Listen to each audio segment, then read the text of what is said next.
Assalamualaikum warahmatullahi wabarakatuh. Bapak Ibu guru hebat, perkenalkan nama saya Oneng Mutharoh. Saya merupakan calon guru penggerak angkatan 9 Kabupaten Indramayu. Di sini saya akan memaparkan tentang aksi nyata modul 1.4, yaitu melaksanakan diseminasi dan penerapan budaya positif di SMA Negeri 1 Kedokan Bundar. Adapun rancangan tindakan untuk aksi nyata, yang pertama yaitu latar belakang, yaitu belum menyeluruhnya pemahaman warga sekolah, terutama guru, tentang penerapan konsep-konsep inti budaya positif di sekolah, seperti disiplin positif, motivasi perilaku manusia, posisi kontrol guru, pembuatan keyakinan kelas atau sekolah, dan penerapan segitiga restitusi. Diharapkan jika seluruh konsep inti tersebut dipahami oleh seluruh warga sekolah, maka akan terbangun budaya positif yang baik di lingkungan sekolah. Adapun tujuan aksi nyata ini yaitu yang pertama, meningkatkan pengetahuan dan pemahaman tentang budaya positif. Yang kedua, terbentuknya motivasi intrinsik pada murid dengan pembuatan keyakinan kelas.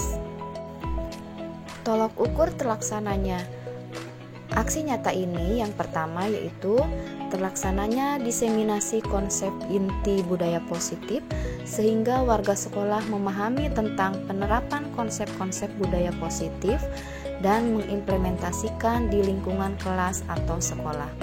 Yang kedua, terbentuknya keyakinan kelas melalui kegiatan kesepakatan kelas yang dilakukan bersama wali kelas dan murid.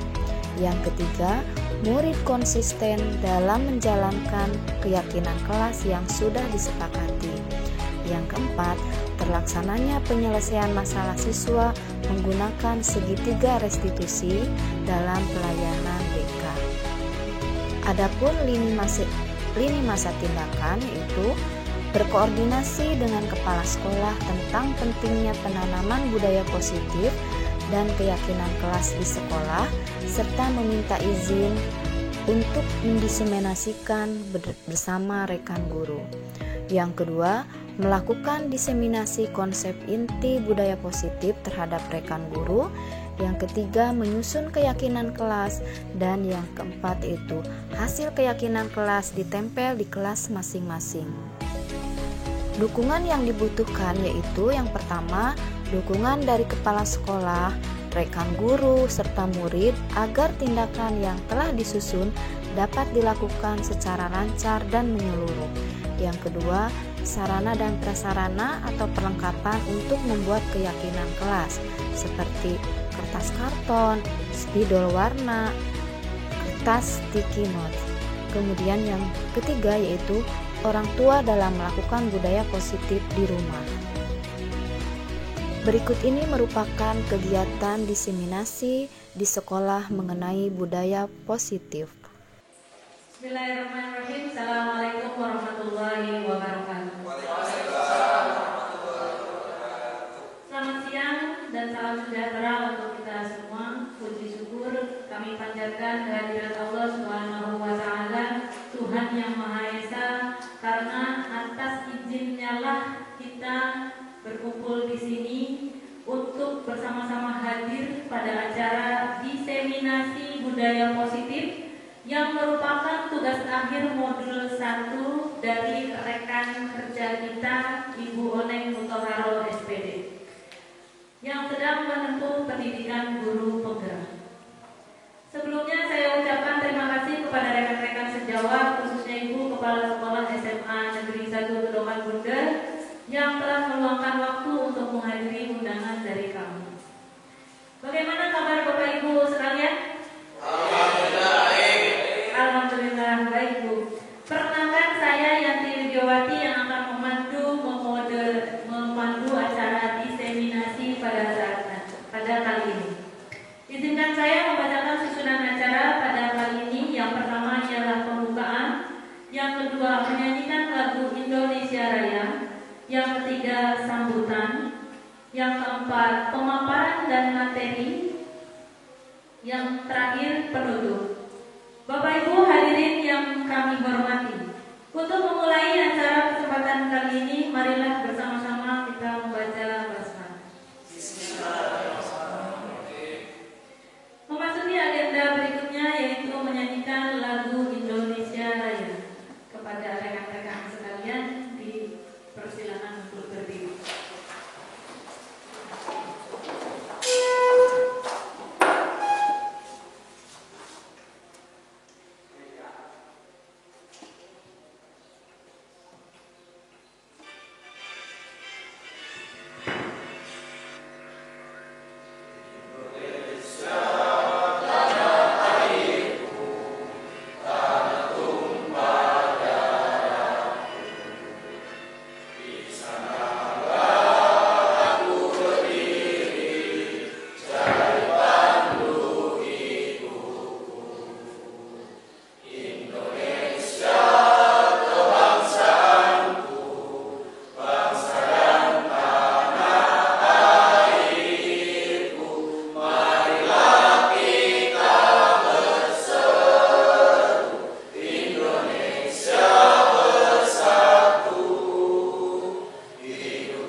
itu mulai Kabupaten Indramayu, dan dulu saya juga mendaftar di angkatan 4. Saya saat ada guru penggerak, saya juga langsung daftar. Tapi ternyata berbarengan dengan kepala sekolah, dan ternyata pengumumannya duluan kepala sekolah. Jadi dada bye-bye sama guru penggerak, sama calon guru penggerak. Dan saya bangga sekali ada calon guru penggerak di sekolah ini, dan untuk angkatan 10 itu ternyata di Indramayu SMA Kedokteran Bundar itu yang terbanyak. Ada 4, yaitu selamat juga untuk Pak Ayudi Janwarso, kemudian Ibu Nur Hujanti, kemudian Ibu Yanti Video, dan udah ya cuma 3, jadi 4 sama Bu Oneng. Dan yang sudah tuntas menjadi guru penggerak itu adalah Pak Yani, yang saat ini itu menjadi pengajar praktek dalam kegiatan guru penggerak. Bapak Ibu, itu saja bisa saya sampaikan. Selamat mengikuti dan mohon diikuti sampai dengan selesai. Mohon maaf atas segala kekurangan, dan sekali lagi semangat dan selamat untuk Bu Oneng. Semoga berjalan dengan baik dan nanti bisa benar-benar mempunyai sertifikat sebagai guru penggerak. Dan tentu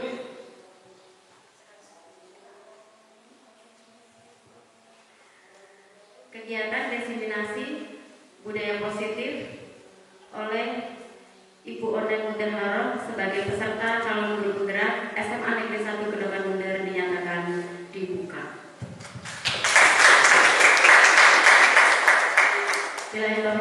Wassalamualaikum warahmatullahi wabarakatuh. Terima kasih kepada Ibu Erna Setiawati selaku Kepala Sekolah SMA 1 Kedokteran Bundar yang telah menyampaikan sambutannya. Bapak Ibu sekalian, kita akan memasuki acara inti, yaitu pemaparan tentang budaya positif. Saya sampaikan beberapa hal pada saat pemaparan budaya positif nanti dibagi 2 sesi. Sesi pertama pemaparan oleh narasumber dari rekan kita, sesi yang kedua ialah tanya jawab. Tanya jawab dibatasi hanya 3 penanya, ditanyakan sekaligus dan nanti di akhir akan dijawab sekaligus oleh narasumber. Seperti yang kita ketahui bersama, budaya positif sudah digaung-gaungkan di dunia pendidikan. Karena kita ada di dunia pendidikan, tidak salah kita belajar lebih banyak tentang budaya positif. Apa dan bagaimana budaya positif bisa diterapkan di sekolah kita atau tidak, nanti akan dipaparkan oleh Bu Oneng. Adapun hal-hal yang akan ditanyakan, silakan langsung nanti ditanyakan kepada Bu Oneng. Kepada rekan kita Ibu Oneng Mudaharo SPD, dipersilakan untuk memaparkan materi.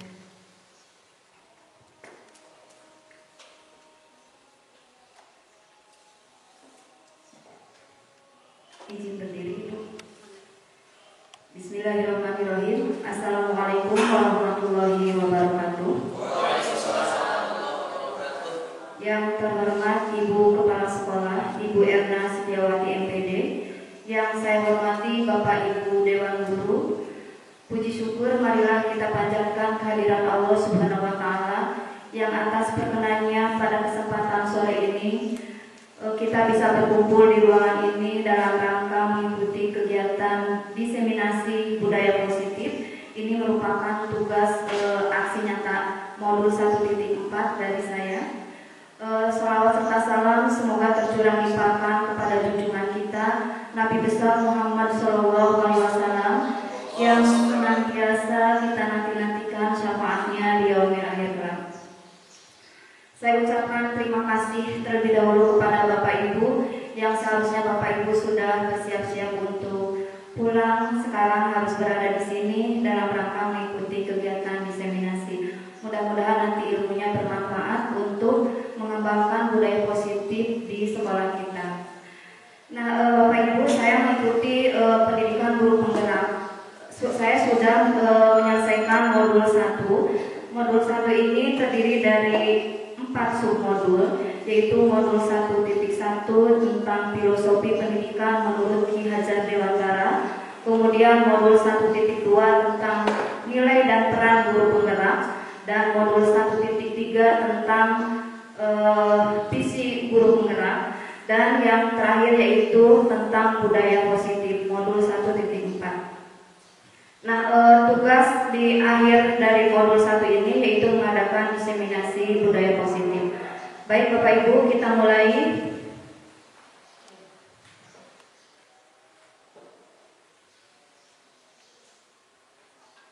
Nah, Bapak Ibu, di sini ada beberapa pertanyaan. Apakah Bapak Ibu setuju bila pemberian hukuman dapat mendisiplinkan siswa? Setuju tidak Bapak Ibu? Miss Ceci? Tidak setuju. Yang lainnya? Setuju tidak? Bahwa pemberian hukuman dapat mendisiplinkan siswa? Tidak setuju. Kemudian yang kedua, pemberian penghargaan atau hadiah dapat meningkatkan prestasi siswa. Apakah itu setuju Bapak Ibu? Pemberian hadiah bisa meningkatkan prestasi siswa. Tergantung. Tergantung. Ada yang iya, ada yang tidak. Baik. Yang ketiga, guru harus mampu memberikan solusi untuk semua siswa yang bermasalah. Setuju ya? Memang kita harus memberikan solusi bagi siswa-siswa yang bermasalah. Kemudian yang keempat, guru berperan sebagai teman bagi siswa. Kadang-kadang, iya, kadang-kadang sebagai teman gitu ya. Jadi bagaimana kita memposisikan, ada yang sebagai teman nanti itu ya, ada yang sebagai pemantau dan sebagainya. Nah itu, ini adalah merupakan pertanyaan romantik Bapak Ibu. Jadi tadi ada yang setuju, ada yang tidak, ya seperti itu. Nah kemudian apa itu budaya positif? Budaya positif adalah perwujudan dari nilai-nilai atau kebajikan universal yang diterapkan di sekolah. Bapak Ibu tahu mungkin nilai-nilai kebajikan universal itu apa? Contohnya, nilai-nilai kebajikan universal. Universal itu artinya tidak memandang budaya, sosial, gitu ya, diakui di seluruh dunia bahwa itu merupakan nilai-nilai kebajikan. Apa contohnya? Kejujuran, betul. Tanggung jawab. Iya, saling menghormati, empati ya. Ya, seperti itu. Empati.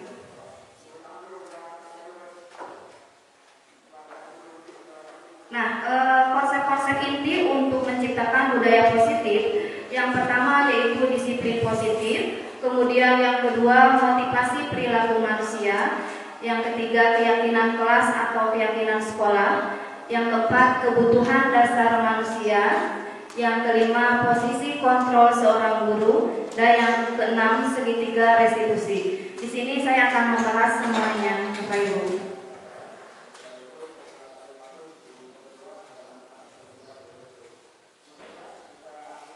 Nah, sekarang cobalah buka Bapak Ibu. Bapak Ibu dan rekan yang ada di sampingnya ya, coba kepalkan satu tangan dan bayangkan bahwa di dalam kepalan tangan Bapak Ibu itu adalah sesuatu yang sangat berharga bagi Bapak Ibu.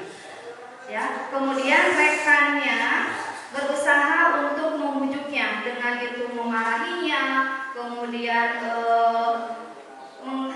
mengeluarkan kata-kata suruhan gitu ya supaya membuka temannya. Silakan Bapak Ibu dilakukan.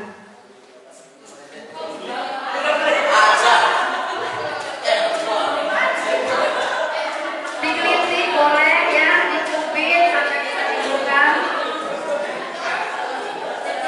Ya.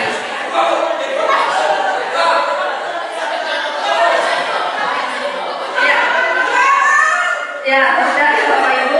Nah itu ya, itu adalah kontrol diri kita. Jadi sebenarnya yang bisa mengontrol diri kita, apakah mau membuka tangan itu atau tetap mengepalkan tangan itu adalah tergantung kita sendiri.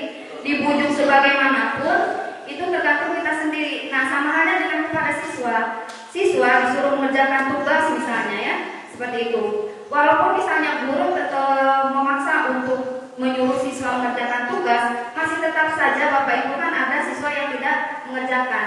Nah itu berarti kontrol dirinya itu mau mengerjakan atau tidak itu terserah siswa gitu. Ketika siswa bisa dikondisikan oleh kita, berarti siswa itu dalam posisi bisa dikontrol oleh kita, seperti itu.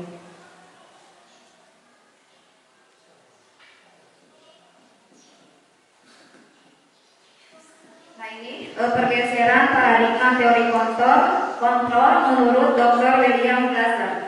Ilusi guru mengontrol murid tadi ya, jadi guru itu tidak bisa mengontrol murid sebenarnya. Kemudian yang kedua, bahwa semua penguatan positif, efektif, dan bermanfaat. Kemudian yang ketiga, bahwa kritik dan membuat orang merasa bersalah dapat menguatkan karakter. Betul tidak Bapak Ibu? Betul. Ilusi bahwa orang dewasa memiliki hak untuk memaksa. Betul.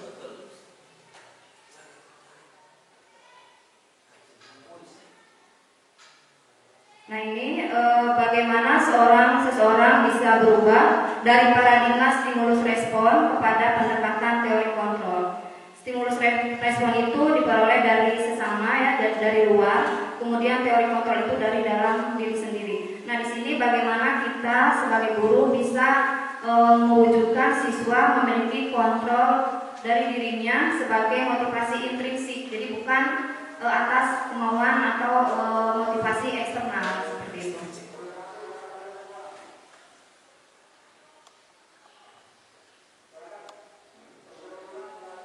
Nah yang pertama tadi tentang disiplin positif.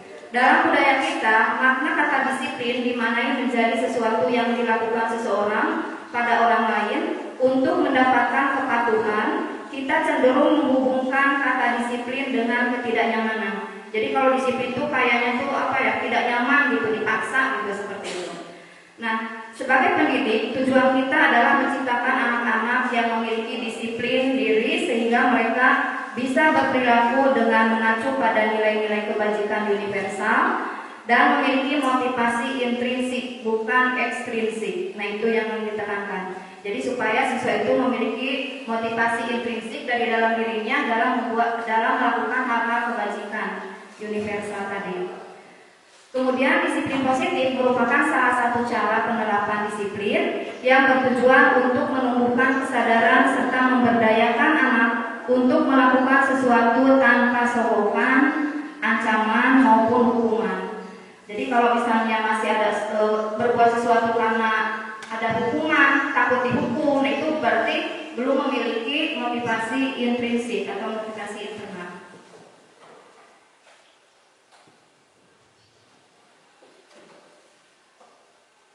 Nah, di setiap instansi pendidikan itu biasanya menerapkan nilai-nilai kebajikan universal yang tadi disebutkan, misalnya kejujuran, tanggung jawab, rasa empati dan sebagainya. Nah, sekarang di kurikulum Merdeka, nilai-nilai kebajikan universal itu yaitu profil pelajar Pancasila. Ya Bapak Ibu, di sini ada berapa dimensi Bapak Ibu profil pelajar Pancasila? 6 dimensi ya. Yang pertama yaitu beriman dan bertakwa kepada Tuhan Yang Maha Esa dan berakhlak mulia. Kemudian yang kedua berkebinekaan global. Yang ketiga bergotong royong. Yang keempat mandiri. Yang kelima bernalar kritis. Dan yang keenam kreatif. Nah itu yang harus diwujudkan di sekolah. Nilai-nilai kebajikan yang harus diwujudkan di sekolah. Kemudian motivasi perilaku manusia. Ini materi yang kedua. Dalam berperilaku manusia itu tadi memiliki motivasi. Nah motivasinya itu ada motivasi eksternal, ada internal. Nah coba Bapak Ibu, di sini ada 3. Mana yang menurut Bapak Ibu merupakan motivasi eksternal?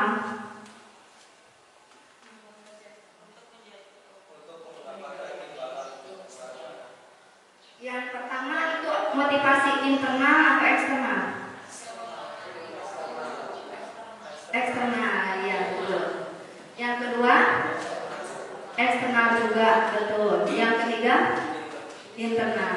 Jadi di sini yang pertama untuk menghindari ketidaknyamanan atau hukuman. Jadi berbuat sesuatu nilai kebajikan tapi takut karena hukuman gitu kalau tidak melakukannya gitu ya.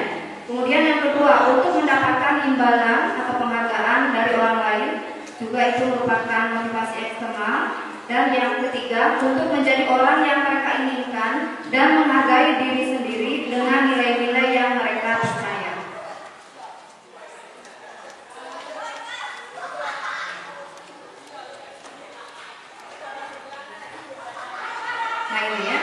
Jadi motivasi internal itu tadi yang ketiga, untuk menjadi orang yang mereka inginkan dan menghargai diri sendiri dengan nilai-nilai yang mereka percaya. Nah, kita sebagai guru harus menghindari hukuman dan pemberian penghargaan berlebihan kepada siswa agar meminimalisir motivasi eksternal dalam diri murid. Seperti itu.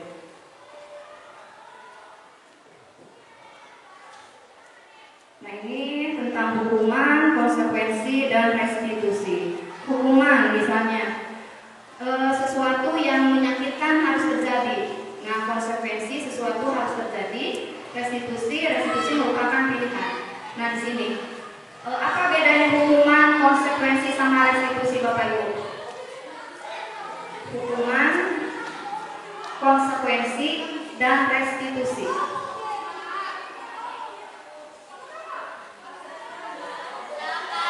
Kalau baik, nah ini ya sudah saya rangkum di sini. Dari tabel yang banyak ini sudah saya rangkum. Berdasarkan diagram di atas, berikut adalah penjelasan tentang hukuman, konsekuensi, dan restitusi. Hukuman tidak terencana atau tiba-tiba bersifat satu arah, bisa berupa hukuman fisik maupun psikis. Murid disakiti oleh suatu perbuatan atau kata-kata kasar. Misalnya ada siswa yang memakai sepatu putih, warna putih tidak sesuai dengan aturan. Buka sepatu copot gitu. Nah, itu kata-kata kasar berupa verbal seperti itu ya. Atau misalnya lari di lapangan, nah seperti itu juga hukuman. Jadi secara tiba-tiba dilakukan oleh guru tanpa ada kesepakatan dengan murid. Kemudian yang kedua, konsekuensi bersifat terencana atau sudah disepakati. Bentuk-bentuk konsekuensi dibuat oleh pihak guru atau sekolah. Jadi dibuat oleh pihak guru, misalnya sebagai pembina OSIS, membuat peraturan seperti itu, tapi disosialisasikan ke siswa, gitu ya. Jadi siswa sudah tahu bahwa hal tersebut itu tidak boleh. Kemudian yang ketiga, restitusi adalah proses menciptakan kondisi bagi murid untuk memperbaiki kesalahan mereka sehingga mereka bisa kembali pada kelompok mereka dengan karakter yang lebih kuat. Nah, ini yang harapkan adalah restitusi.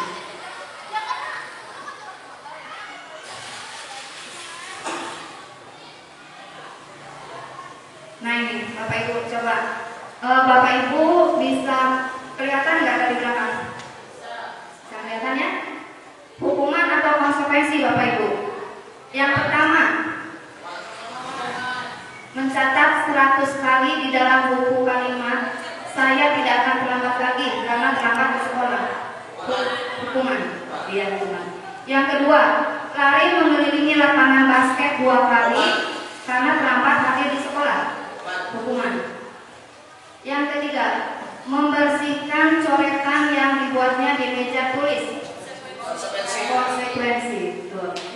Yang keempat, murid diminta untuk push up 15 kali karena tidak menggunakan masker.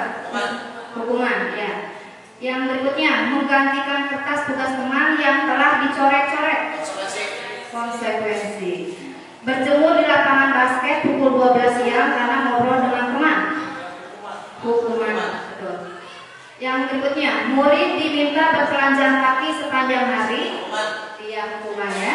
Yang berikutnya, berdiri di depan kelas sambil mengangkat satu kaki karena tidak bisa menjawab pertanyaan.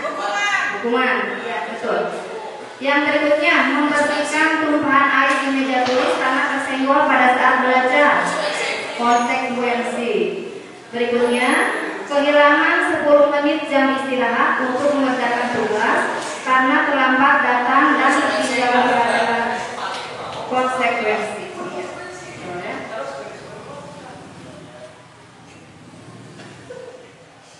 Kemudian didukung oleh penghargaan. Nah, ini ya. Jadi penghargaan itu bisa bagus gitu untuk jangka pendek, dikasih penghargaan dia bisa berubah, tapi untuk jangka panjang itu belum tentu seperti itu ya. Jadi penghargaan itu tidak efektif. Jadi kalau misalnya dikasih penghargaan, jadi siswa itu berbuat nilai-nilai kebajikan itu karena melihat penghargaan tersebut ya. Merusak hubungan, misalnya di kelas Pak Hari ranking 1, Pak Riani ranking 2 misalnya. Kemudian wali kelasnya memberikan hadiah untuk per hari yang ranking 1 saja. Padahal ranking 2 juga bagus kan? Nah itu akan merusak hubungan. Saya kok ranking 2 nggak dikasih seperti itu ya. Kemudian yang berikutnya, penghargaan mengurangi ketepatan ya, penghargaan menurunkan kualitas, penghargaan mematikan kreativitas gitu ya, penghargaan menghukum dan memotivasi dalam diri intrinsik.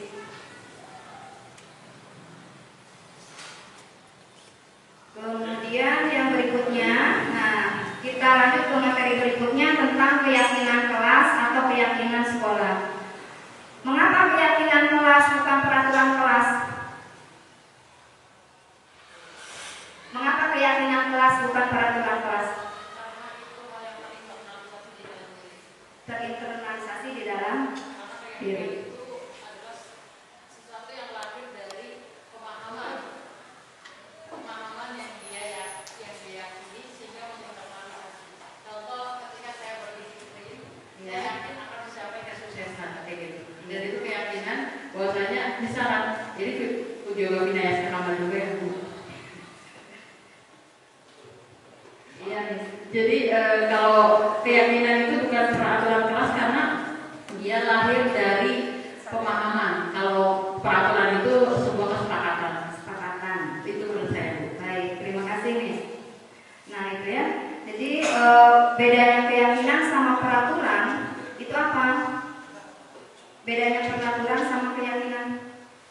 Nah ini. Jadi kalau keyakinan kelas itu dibuat berdasarkan kesepakatan antara guru dan siswa bersifat universal. Jadi siswa itu dimintai pendapat gitu. Nih mau ngapain aja di kelas nih, nggak boleh apa aja gitu seperti itu. Jadi siswa itu dilibatkan dalam membuatnya. Kemudian kalau peraturan biasanya dibuat oleh guru bersifat satu arah. Seperti itu. Kemudian yang berikutnya prosedur pembentukan keyakinan sekolah atau kelas, Bapak Ibu. Yang pertama, mempersilakan warga sekolah atau murid-murid di sekolah atau kelas untuk bersurat pendapat tentang peraturan yang akan disepakati. Kemudian yang kedua, mencatat semua masukan dari murid ya. Jadi dari murid biasanya saya membagikan sticky note ini ke setiap siswa dan siswa disuruh mencatat, gitu ya. Kemudian nanti dikumpulkan. Kadang siswa ada yang menuliskan kalimat negatif, misalnya jangan membuang sampah sembarangan. Sebaiknya diubah jadi kalimat positif. Apa harusnya? Buanglah sampah pada tempatnya, gitu ya, seperti itu. Jadi nanti kalau misalnya siswa setelah mengumpulkan ini ternyata banyak kalimat negatif, maka diubah menjadi kalimat positif. Kemudian tinjau kembali surat pendapat yang terkumpul dan susun menjadi keyakinan kelas atau sekolah. Yang kelima, tinjau ulang keyakinan kelas yang sudah tersusun. Biasanya kan siswa kemarin saya waktu membuat di 11 MIPA 4 itu ada 35 siswa. Nah itu jadi kita buat 7 saja yang terlalu banyak, susah mengingatnya siswanya ya, maksimal 7. Kemudian meninjau dan menyetujui dengan menandatangani keyakinan kelas. Jadi setelah siswa itu membuat 7 itu ditulis gitu ya, kemudian di situ semua siswa menandatanganinya. Banyak banget misalnya 35, biarin saja. Itu misalnya di pinggir-pinggirnya itu sebagai hiasan gitu ya, tanda tangan siswa tersebut. Karena mereka yang tadi diajak untuk membuat keyakinan kelas, jadi itu adalah dari mereka sendiri. Nah ini keyakinan kelas setelah dibuat, ditempel di dinding ya, yang bisa terlihat jelas oleh siswa. Kemudian yang berikutnya, nah ini contoh prosedur pembentukan keyakinan kelas. Waktu saya lakukan di 11 MIPA 4, di sini siswa dibagi sticky note, kemudian ditempelkan masing-masing ke depannya. Kemudian setelah itu kan di sini ada yang sama tuh, jangan membuang sampah sembarangan gitu ya, atau misalnya jangan main HP ketika belajar. Nah itu dikelompokkan di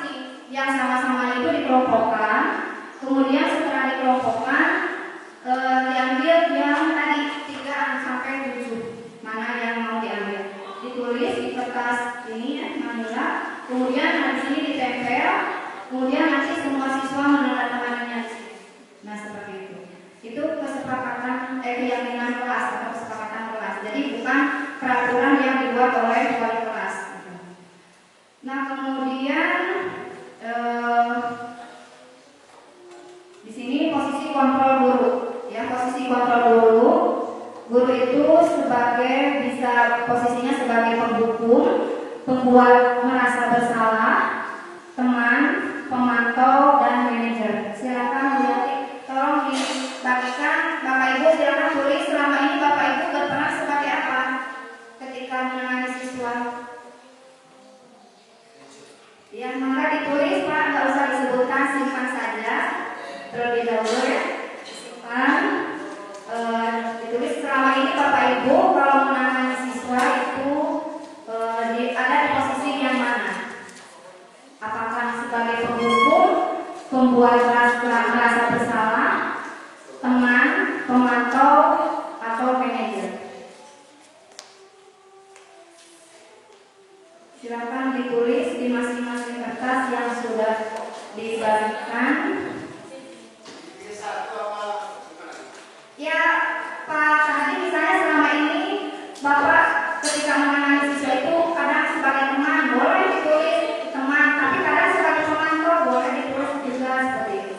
Ya, pokoknya selama ini Bapak lakukan ketika menangani siswa bermasalah, Bapak Ibu bertindak sebagai posisi kontrol yang mana? Ya, simpan dulu ya Bapak Ibu, simpan dulu, pegang sendiri, pegang dulu aja.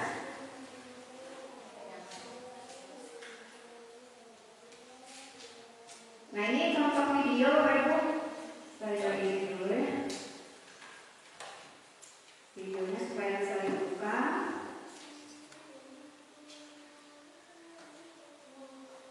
Nah di sini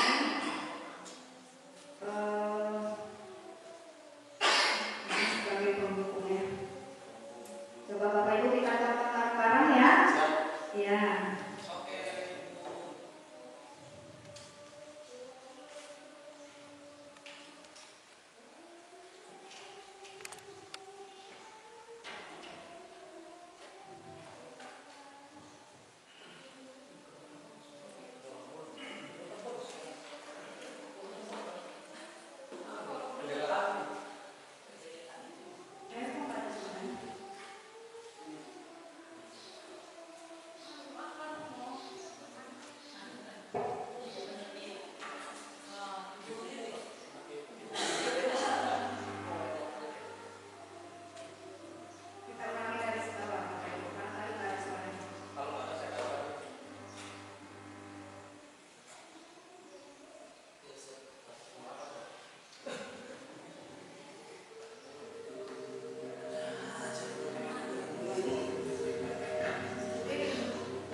sebagai penghukum.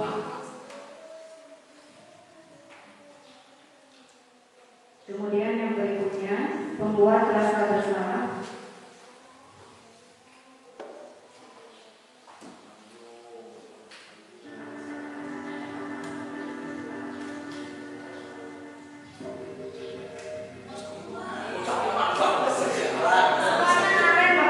Naren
Nah ini yang sebagai teman Bapak Ibu.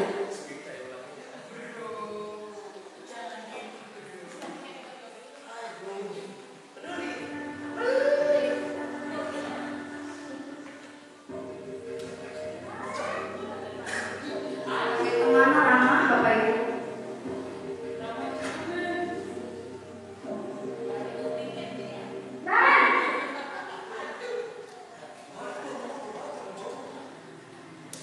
Selamat pagi Bu. Wah, sudah jam berapa ini nak? Terlambat lagi ya saya. Iya Bu. Tadi ibu saya udah bangun saya Bu. Kamu mau menyalahkan ibu kamu. Kamu bukannya anak yang paling kencang. Kok terlambat sih? Iya Bu. Saya memang selamat bangun tadi. Jadi biarpun saya lagi kencang, tetap nggak kesenja Bu. Ya sudah sana. Nanti lain kali larinya lebih kencang lagi ya. Biar gak terlambat lagi. Jadi terus ibu. Demi ibu. Bisa kan? Bisa lah Bu. Ya sudah sana ke sekolah. Ibu beresin urusan absen kamu. Kamu ini ada tes pelajaran. Nah itu sebagai teman.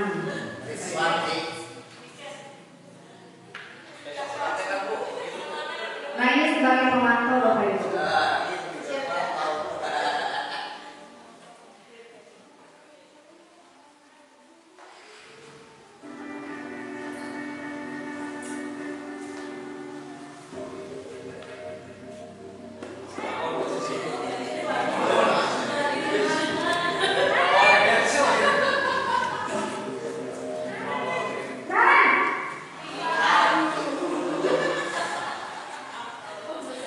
Selamat pagi Bu. Nah, Ren, apa peraturan sekolah kita tentang belajar harus di sekolah? Nah? Kita harus di sekolah jam 7 Bu. Iya betul. Sekarang sudah jam 7.20. Nah, Ren sudah tahu konsekuensinya keterlambatan hadir. Paham Bu. Saya harus pindah kelas pas jam istirahat selama 20 menit. Iya benar, konsekuensinya demikian. Jadi nanti jam 9.30 pas istirahat, kamu harus tinggal di kelas, kerjakan tugas tambahan untuk ketertinggalan kamu, ya? Baik Bu.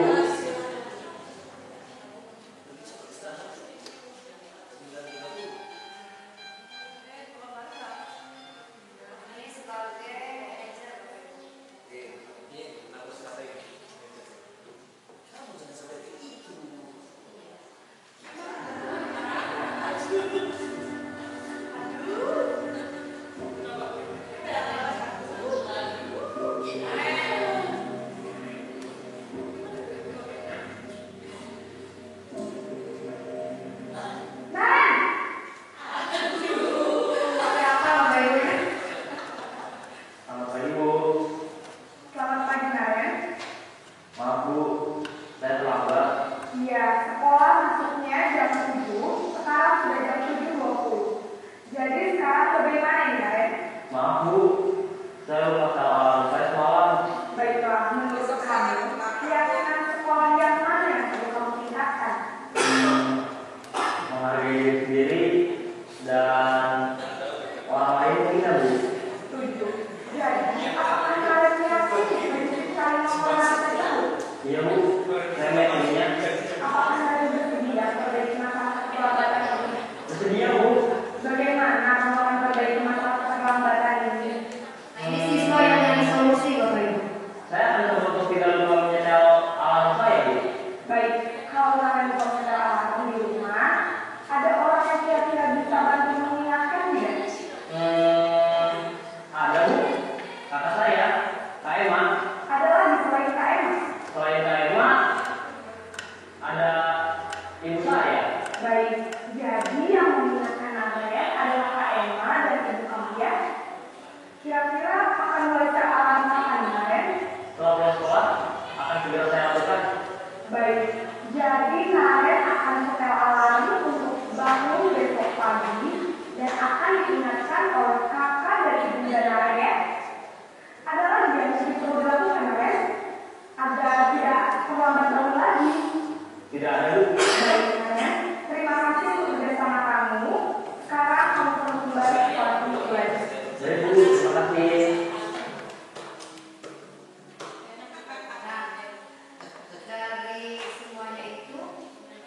yang Bapak Ibu tulis tadi yang mana Bapak Ibu? Teman. Ya. Ada yang sebagai manajer? Enggak ada.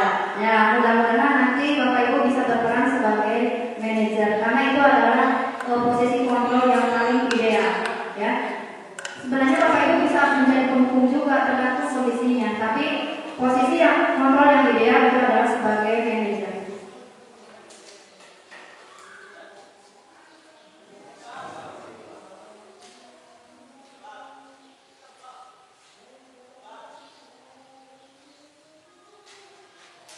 Nah, di sini tadi penghukum itu menghardik, menunjuk-nunjuk, berkaca pinggang, membentak, ya, hukuman verbal atau fisik. Nah, itu seperti itu.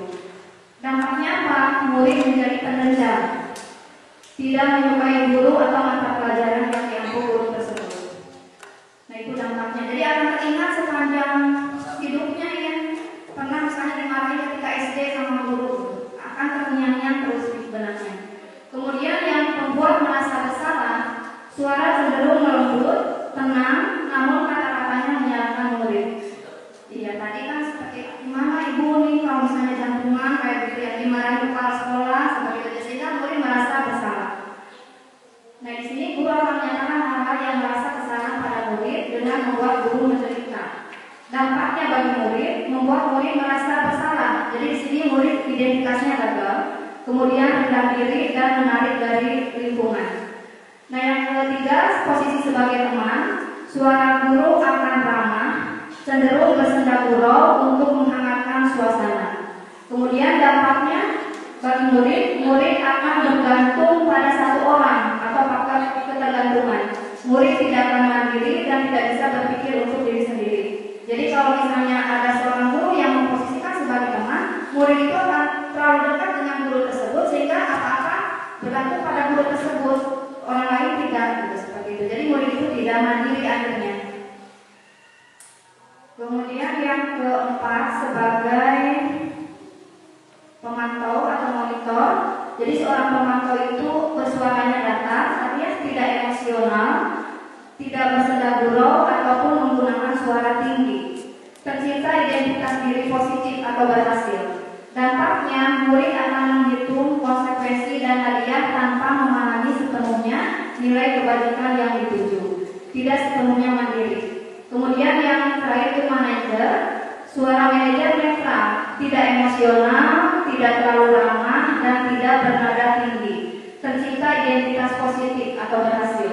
Guru akan dengan tulus mengajukan pertanyaan-pertanyaan bermakna agar membuka pikiran murid. Guru membimbing murid untuk memecahkan masalahnya secara mandiri. Dampaknya murid mandiri, percaya diri, dan dapat memecahkan masalah. Nah, itu posisi sebagai manajer yang diharapkan semua guru melakukannya sebagai manajer. Itu posisi kontrol yang ideal. Kemudian materi berikutnya itu tentang 5 kebutuhan dasar manusia, yaitu kebutuhan bertahan hidup atau survive, kasih sayang dan rasa diterima, ya. Kemudian penguasaan, kebutuhan pengakuan atas kemampuan, kebebasan, kebutuhan akan pilihan, dan kesenangan, kebutuhan untuk merasa senang. Nah, Bapak Ibu, di sini ada beberapa pernyataan. Silakan Bapak Ibu yang baca dulu di sini. Kebutuhan apa yang sedang berusaha dipenuhi oleh anak-anak ini? Ini diambil satu contoh. Bimo, seorang anak TKB, selalu berlari keluar setelah menuju jalan raya di depan sekolahnya yang ramai dengan kendaraan. Tingkahnya membuat guru Bu Ani bingung dan seringkali lari mengejarnya. Ada beberapa kemungkinan jawaban yang diberikan Bimo. Aku senang main kejar-kejaran dengan ibu guru. Seru katanya. Nah, itu sebagai kebutuhan apa Bapak Ibu? Yang pertama, kesenangan. Tadi kan ada kesenangan ya tadi, betul. Yang kedua, ibu kejar aku karena ibu guru sayang aku. Kasih sayang. Kemudian yang keempat, aku hebat kan bisa bikin ibu guru kejar aku. Penguasaan, ya, penguasaan ya. Kemudian yang keempat, aku bosan belajar mewarnai terus di dalam kelas. Kebebasan. Nah, itu Itu beberapa contoh Bapak Ibu. Nah, kemudian yang terakhir itu segitiga restitusi Bapak Ibu. Ini materi terakhir ya, tadi untuk menciptakan budaya positif. Segitiga restitusi ini ada 3 tahapan atau 3 langkah.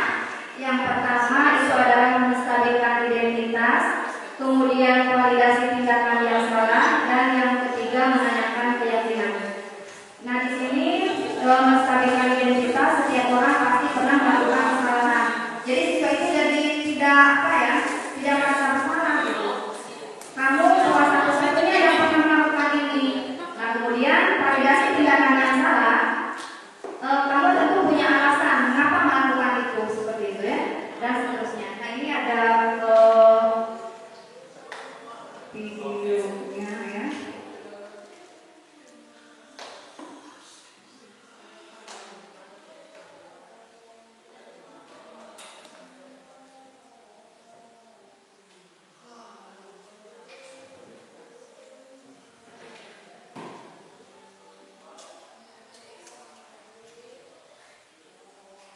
Satu lagi Bapak Ibu.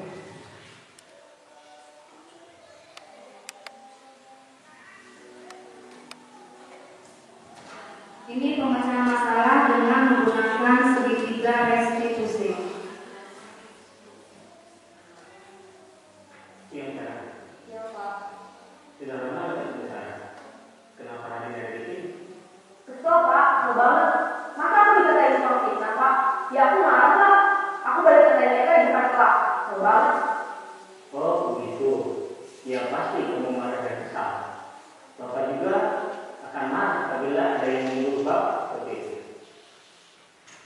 Kemudian pada saat itu kamu mau melakukan apa? Ya saya harus memakai TNK lah Pak. Kesel banget. Saya bentak-bentak dia di depan teman lain. Oh, begitu. Pasti kamu melakukan seperti itu karena suatu alasan tertentu, kan? Iya lah, saya diam saja Pak. Ya saya bela diri lah. Masa saya dituduh tukang fitnah? Ya wajar. Mempertahankan harga diri itu sesuatu yang penting buat kamu.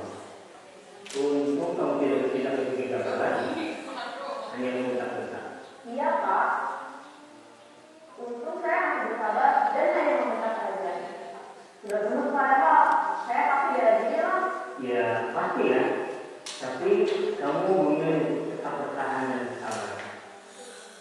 Kamu memilih untuk tidak berbuat lebih parah lagi. Iya. Nah, sekarang coba kita lihat lagi. Tindakan kamu yang mentertahan itu. Tindakan kamu itu kira-kira sesuai dengan keyakinan Pak atau prinsip kamu tidak? Enggak Pak. Capek Pak jadi kemarin. Jadi keyakinan atau prinsip mana yang kurang sesuai dengan keinginan kamu? Ya, saya sebenarnya sangat menghargai orang lain. Mungkin saat itu saya menjadi emosi. Jadi tidak menyimpan sikap itu. Kamu meyakini tidak? Menghargai orang lain itu penting buat kamu. Yakinlah Pak. Iya, setuju. Kita harus saling menghargai.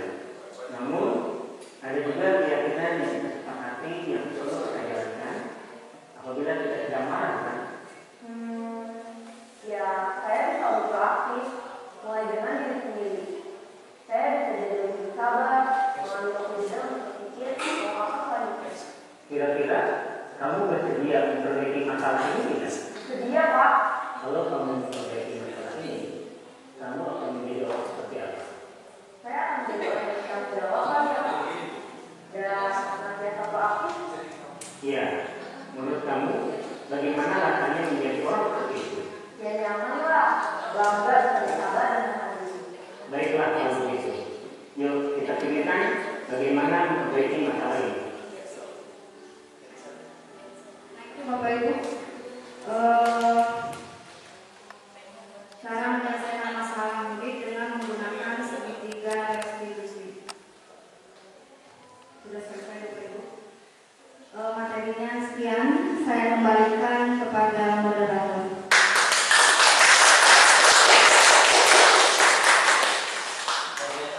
Bapak dan Ibu sekalian, masuk ke sesi 2 yaitu tanya jawab. Dipersilakan untuk 3 penanya.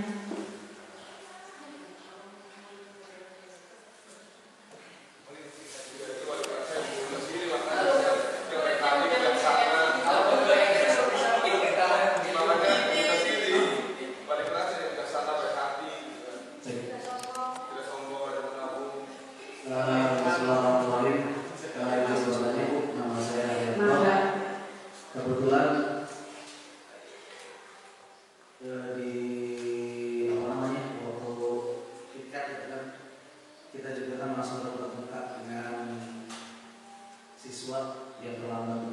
Ya. Kalau di contoh video tadi, melihatnya itu siswanya itu kan ada adabnya gitu, yang di video tadi gitu. Artinya memang kayaknya siswa juga ada alasan yang tepat untuk di rumahnya, hanya saja terbatasi dan mungkin dibatasi oleh perilaku gurunya ya. Kalau misalkan Bu, dari penerapan sesuai dengan apa yang disampaikan Bu kondisi positif gitu ya, kita tuh sudah menerapkan selain konsekuensi ya, kita sudah menerapkan konsekuensi dan siswa ini sudah mengiyakan dan sudah paham konsekuensi yang akan diambil di mana melakukan hal yang serupa. Akan tetapi beda mungkin dengan yang di video. Besoknya siswa kita tetap seperti itu. Padahal konsekuensi ini sudah disampaikan, kemudian yang mungkin siswa juga sudah mendengarkan apa yang disampaikan oleh guru. Itu harus seperti apa Bu? Kita harus seperti apa yang harus kita lakukan seperti itu. Assalamualaikum warahmatullahi wabarakatuh. Pertanyaan kedua.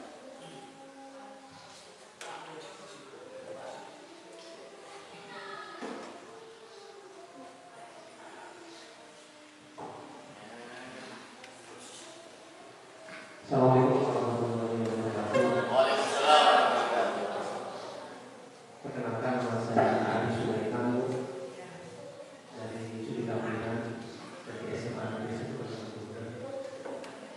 Ingin menanyakan perihal bedanya hukuman sama konsekuensi yang tadi. Sebenarnya saya itu ada hal-hal yang tidak sepakat tentang yang tadi dibahas itu. Jadi saya mohon diulas kembali Bu, karena tadi itu ada hal yang dicoret-coret terus harus diganti bukunya. Nah itu menurut saya itu bukan konsekuensi, malah itu kehukuman. Karena itu kan sesuatu yang spontan Bu. Nah kalau sepatu yang tadi itu tuh maksudnya ke konsekuensi, karena itu sudah disosialisasi terlebih dahulu. Nah, mohon dijelaskan lagi Bu tentang hukuman dan konsekuensi. Ya, terima kasih. Assalamualaikum warahmatullahi wabarakatuh. Pertanyaan berikutnya.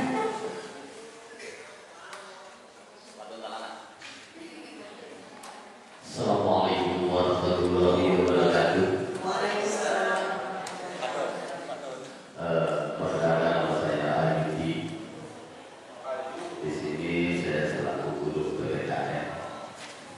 Yang ingin saya tanyakan, bagaimana cara merubah paradigma Bapak Ibu guru yang masih memberikan hukuman terhadap siswa yang melakukan kesalahan. Karena sekarang ini diwajibkan pada Bapak Ibu guru itu harus menggunakan disiplin positif dalam menangani anak-anak yang melanggar aturan tersebut. Terima kasih. Saya wassalamualaikum warahmatullahi wabarakatuh. Boleh mau dijawab sebagai ya, atau saya punya Pak Hari kali ya. Kalau bisa saya simpulkan pertanyaannya Pak Hari kurang lebihnya seperti ini boleh. Konsekuensi seperti apa yang bisa diterapkan di persekolahan kita, di persekolahan ya. Tadi kan Pak Hari mencontohkan pernah menangani kasus siswa ya Pak, yang terlambat mungkin setelah Pak Hari mencoba menyelesaikan dengan tadi restitusi, restitusi. Tetapi ternyata siswa masih tetap melanggar. Nah itu, ya memang dari lapangan seperti itu Pak. Tapi kita sebagai guru, karena kita kan harus menuntut kodrat yang ada pada murid. Jadi kita jangan menyerah gitu Pak. Terus melakukan hal-hal yang memang itu seharusnya kita lakukan. Jadi itu tadi karena segitiga restitusi itu merupakan kondisi ideal. Kalau misalnya Pak Hari melakukan posisi kontrol yang lain juga tidak apa-apa Pak. Jadi di sini tidak ada yang benar atau salah, tergantung situasi dan kondisinya, Pak. Seperti itu. Misalnya ketika siswa tidak bisa juga ditangani dengan posisi kontrol yang ini, Pak Hari bisa memposisikan sebagai posisi kontrol misalnya yang lain, pemantau atau penghukum. Seperti itu, Pak Hari. Ya, terima kasih. Sudah waktu. Pertanyaan yang kedua boleh? Ya, pertanyaan yang ketiga dari Pak Ayudi, bagaimana caranya merubah pola, merubah paradigma ya guru di SMA Kedokan Bundar agar bisa menerapkan budaya positif. Baik, terima kasih atas pertanyaannya Pak Yudi. Saya akan mencoba menjawab Pak Yudi. Cara merubah paradigma guru di SMA Negeri 1 Kedokan Bundar supaya melakukan disiplin positif ya Pak, menghindari sebagai posisi kontrol penghukum, begitu Pak Yudi. Nah, ini merupakan salah satunya Pak Yudi. Ketika Pak Yudi waktu itu mengikuti diklat di Bogor yang merupakan awal penerapan tentang disiplin positif, Pak Yudi juga melakukan disiminasi terhadap teman-teman. Nah, guru penggerak juga diambil dari modul 1 itu membuat aksi nyatanya mengadakan disiminasi terus-menerus seperti itu. Mungkin nanti kan ada guru penggerak yang lain juga seperti itu di sini.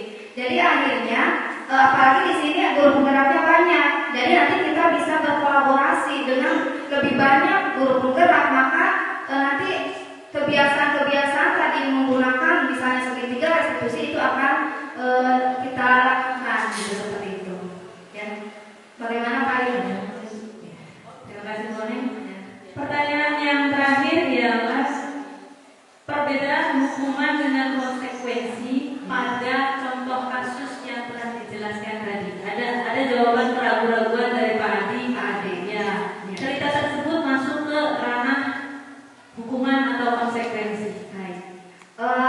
Bedanya hukuman sama konsekuensi tadi ya.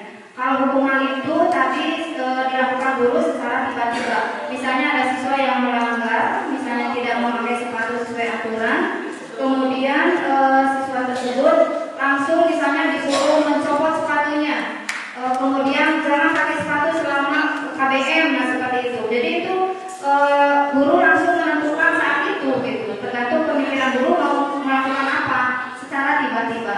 Kalau konsekuensi itu biasanya sudah dibicarakan terlebih dahulu dengan siswa ya. Nah tadi mungkin kalau hukuman mungkin bersifat berat tadi ya, seperti lari mengelilingi lapangan seperti itu. Kalau tadi membersihkan meja karena dicoret-coret itu mungkin masuk hukuman agak tidak nyambung karena itu ringan gitu. Karena dia sudah mencoret-coret meja berarti dia harus membersihkan. Karena itu kan kebersihan itu nilai kebajikan. Jadi bukan suatu hukuman menurut saya seperti itu. Ya Pak Adi. Jadi yang namanya tadi mencoret meja kemudian harus membersihkannya karena perbuatan dia itu. Perbuatan dia yang negatif mencoret meja, nah disuruh membersihkannya ya memang karena dia melakukan hal itu. Ya seperti itu Pak Adi. Terima kasih. Mudah-mudahan sudah puas ya Pak Adi. Puas. Kalau tidak puas nanti dipuas-puaskan di rumah. Asik. Mantap. Bapak Ibu,